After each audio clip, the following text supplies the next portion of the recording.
Hello!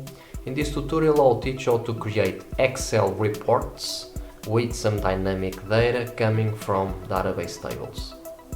So let's log in our framework, choose one of the workspaces, select the project, and let's create a new page called Report.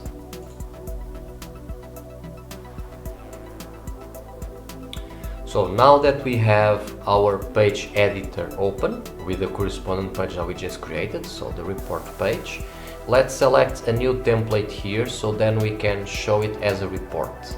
So we need to click here switch templates, click here in advanced modes, and we need to select this template here for non-standard pages, which is to be used in reports.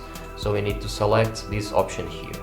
And now that we have this option selected, so we need to open the main settings and the resources tab, and we need to add the action to get basically the data coming from the database. So there are multiple ways of doing that. We're gonna do that based in a business logic service.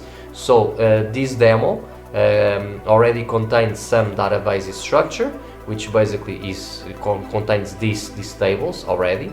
Where basically a school has students and a school has multiple teachers. So what we're gonna do is we already have some business logic services created getting all the data from here, otherwise we could create it. That's not the purpose of this tutorial, so I showed you before in previous tutorials how to do that. So now what we're gonna do is simply just get all the data from one of these tables and show it in an Excel file. So to do that, let's click in this icon to get the correspondent business logic service to get, let's get all the students. So let's get all the students in here. Okay. So we just do the update. So in here we already have all the students, and we put here, let's put here students, something like that. Okay.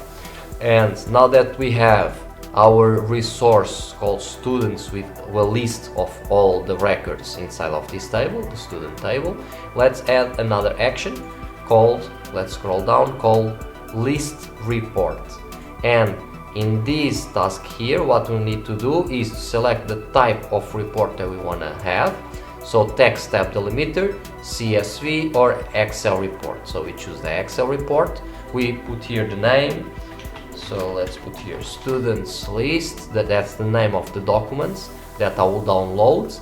And in here I need to put the variable which will contain the records. So the variable that I created before, which was the students, so I just select here students, which was this variable here, students, and I could just put a stop action stop. Okay, so let's save this. So every time that I preview this page, basically I'll download an Excel file which will contain a students list, basically will contain everything that is inside of here. So if I preview, I can see that it's downloaded already the file that with the name that I put it over there, students list. If I open this Excel file, I can see that it contains basically all the records inside of that table. So this is just a simple example just to show you how to create reports. Of course that then this page here report, what we needed to do is in a second page we needed to put a link pointing to this page. So let's say that we already have, so let me show you, we have here like the students page.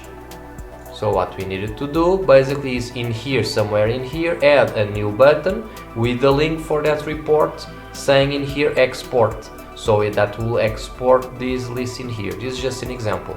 So we could do that very fast.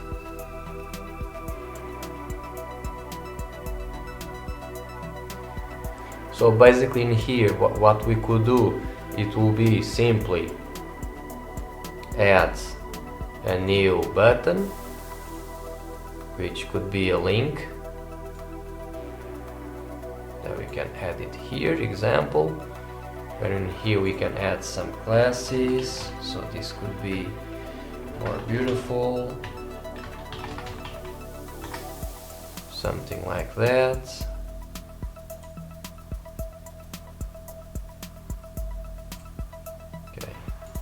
is missing the button small. Okay. Outline danger. Okay. In here we could add something like export, and then we could point this button to the report page that we created, something like that. So if we save and if we preview it, we have here currently our export button that when we click export, automatically we are getting the download file with the correspondent values that we have in our table. So this is just an example.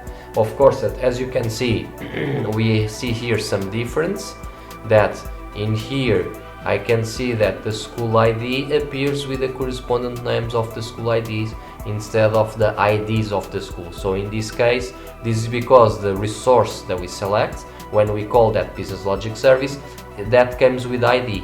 If you wanted to show the name, so obviously that the specific business logic service needed to do a replace with the correspondent name, or you needed to do that when you are editing the report page. When you are editing that specific resource, you needed to do the specific actions to replace their IDs with the correspondent names of the school.